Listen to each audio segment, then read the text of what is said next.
তোমাকে স্পর্শ করতে গিয়ে আমি কতবার যে গুটিয়ে নিয়েছি হাত, সে কথা আমার ঈশ্বর জানেন।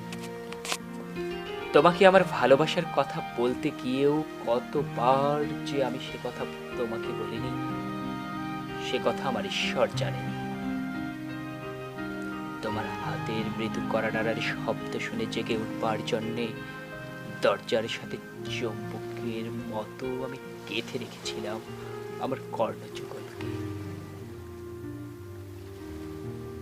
কখন তুমি এসে আমাকে ডেকে বলবে, এই উঠো, উঠো না, আমি এসেছি, আমি।